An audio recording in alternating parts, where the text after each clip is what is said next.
Governor Greg Abbott addressed the legislature with a quivering voice and shaking hands, calling housing affordability an emergency. Falling prices aren't a sign. Texas is becoming cheaper. They're evidence the market is breaking. The median price fell from $550,000 to $450,000, a staggering $100,000 decline in just 3 years. Austin has logged 34 straight months of year-over-year price losses, the longest decline in its modern history. Homes statewide remain 10% to 30% overvalued. The downturn is nowhere near finished. This is how the unraveling of home prices is crushing the Texas dream, and why Abbott's urgency confirms the situation is more dire than he admits.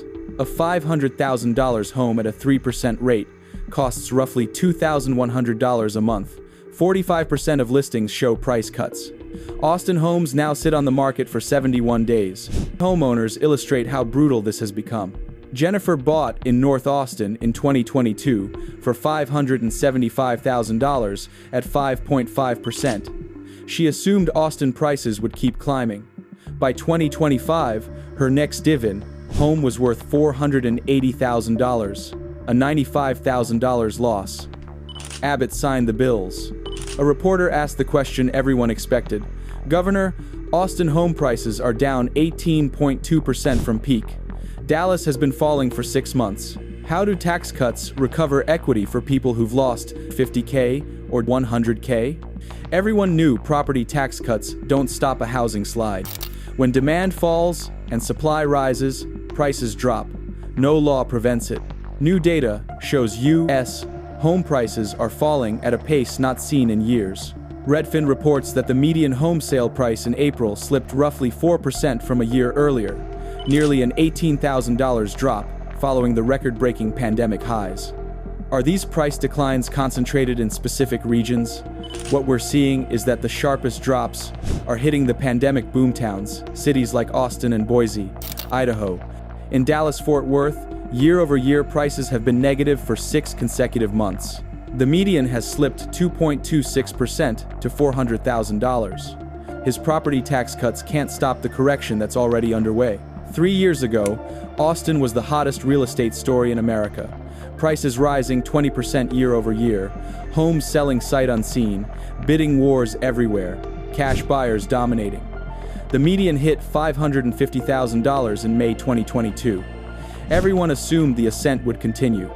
Dallas wasn't far behind. Its median hit $450,000. Tech workers poured in, remote employees escaping, California boosted demand, corporate headquarters relocated. Texas looked unstoppable. But by 2025, the boom had flipped into something very different. Abbott's $10 billion in property tax cuts don't reverse falling values. They don't recapture the equity homeowners are losing. And they don't change the reality that Dallas and Austin are sliding fast. To understand how we reached this point, rewind to May 2022. City felt like it couldn't lose. Dallas rode the same wave.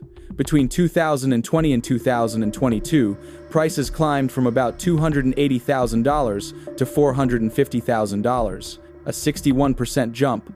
Corporate relocations fed the surge. California buyers snapped up homes they could never afford back home. Investors chased returns everywhere. But beneath the surface, the structure was unstable. Prices rose so sharply that most residents were locked out.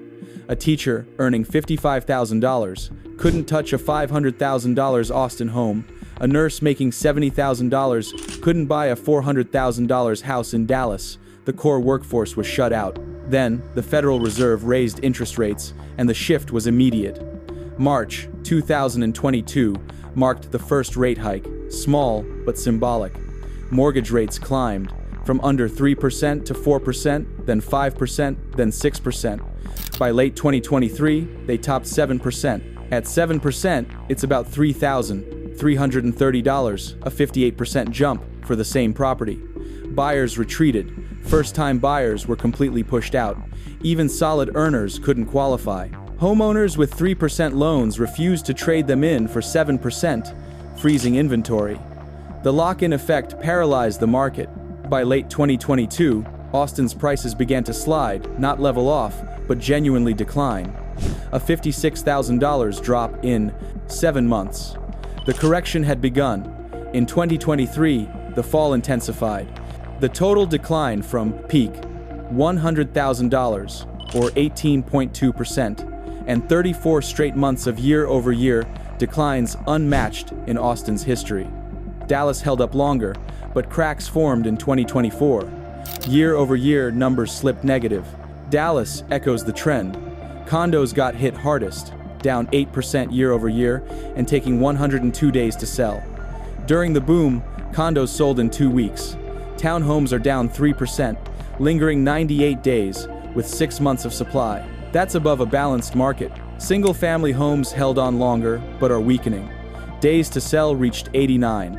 The upper-end market is unraveling fastest. Homes above $500,000 have high inventory, slow movement, and deep price cuts. Why? Buyers at that level can wait, negotiate, or walk. Sellers are the ones panicking. Entry-level homes priced below $300,000 have low supply, but they're still not selling quickly because first-time buyers can't afford 7% mortgage rates. Even starter homes are sitting because demand has evaporated. David purchased a Dallas condo in 2022 for $385,000 at 6%. By 2025, it was worth $340,000, an 11.7% loss. He, listed at $375K, dropped to $360K, got one lowball at $325K. He declined.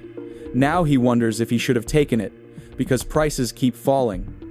Rents barely cover costs. He listed one for $425,000, then $395,000. Still no offers. He's trapped, losing money every month.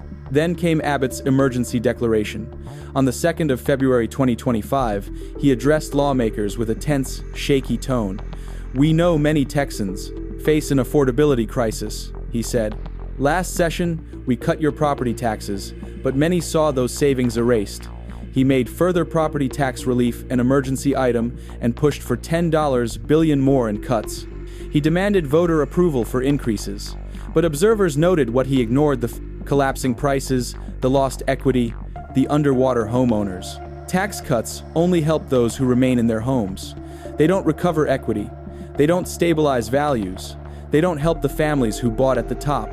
The legislature passed bills, raising the homestead exemption to $140,000, boosting exemptions for seniors, cutting business property taxes. Abbott held a celebratory signing in June, declaring the measures historic and promising they'd make Texas more affordable. Housing economists weren't convinced. Daniel Oney of Texas A&M stated the truth plainly. High mortgage rates, around 6.75%, 7%, continue choking demand. Sales are slowing. Problems persist.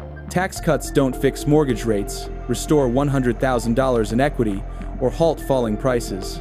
On the 17th of June 2025, at Robson Ranch in Denton, Abbott replied stiffly, "These bills provide real relief. We can't control the Fed. We can't control market conditions." Another reporter pressed, "Forecasters expect Dallas to drop another 7.8%. Austin could fall further. Homes are 10% to 30% overvalued." "What's your strategy?" Abbott stiffened. "The market will find balance. We're focused on property tax relief." But the answer rang hollow. One Austin homeowner summed it up: "I've lost $95,000 in equity. A $1,000 annual tax cut doesn't fix that." October 2025, the damage had deepened. Austin marked 34 straight months of year-over-year losses, down 18.6% from peak. Zillow projected another 1% dip into early 2026. Dallas logged 6 straight negative months, median down 2.26%, condos off 8%, townhomes down 3%. Reventure expected another 7.8% drop. Prices remain about 22% overvalued. San Antonio joined the decline with 4 months of year-over-year drops. Houston slipped 0.6% year-over-year in July, small, but notable for a market that had been steady for years. The correction was spreading statewide. Peak buyers took the hardest hits. Someone who paid $550,000 in Austin in 2022 now owned a $450,000 home, a $100K loss. If they put 10% down, $55K, they've now lost nearly twice that, while still owing the full loan. Sellers faced a punishing market. 45% of Austin listings reduced, median cuts at $11,500, and even then, homes moved slowly. Agents struggled. During the boom, properties practically sold themselves. By 2025, listings sat for months. Deals collapsed. Open houses were empty. Only the most resilient agents stayed afloat. The boom to bust story in Texas mirrors a classic bubble cycle. Prices inflated too far, too fast. Propelled by cheap money, remote work, and hype, the pace was impossible to sustain, and deep down, everyone knew it. When the Fed tightened policy, the air rushed out. Austin's 34-month slide is unprecedented. Most cities corrected briefly, then bounced. Not Austin. Because Austin's run-up was extreme, 69% in 2 years, the correction is equally brutal. Dallas avoided the worst of the mania, but still couldn't escape gravity. Affordability remains the central issue. Even with prices falling, homes are still not affordable. Austin prices still need to fall another $100,000 to reach true affordability. Dallas needs another $50K, $75K of adjustment. Tax cuts don't erase that. Experts expect declines to continue through 2025 and into 2026. Zillow predicts another 1% dip in Austin. Reventure expects 7.8% in Dallas. Many analysts believe the correction could stretch into 2027. Until they return to realistic levels, the downward pressure persists. Families who bought during the frenzy face a grim outlook. Equity disappearing. Selling nearly impossible without huge losses. Waiting for a recovery that might take 5-10 years if it ever fully arrives. This is how falling home prices shattered the Texas narrative, and why Abbott's urgency reveals just how severe the crisis is. When markets that were supposed to be unstoppable fall this sharply, this fast, it's not a soft landing, it's a collapse. If this breakdown helped you understand what's really happening in Dallas and Austin, prices are still slipping. More homeowners are losing equity. More families are getting trapped. This wave is only beginning. More markets are cracking, more investors are panicking, and more states are about to face the same collapse Texas is living through right now. Stick around, make sure you hit that subscribe button. The next chapter is going to be even bigger.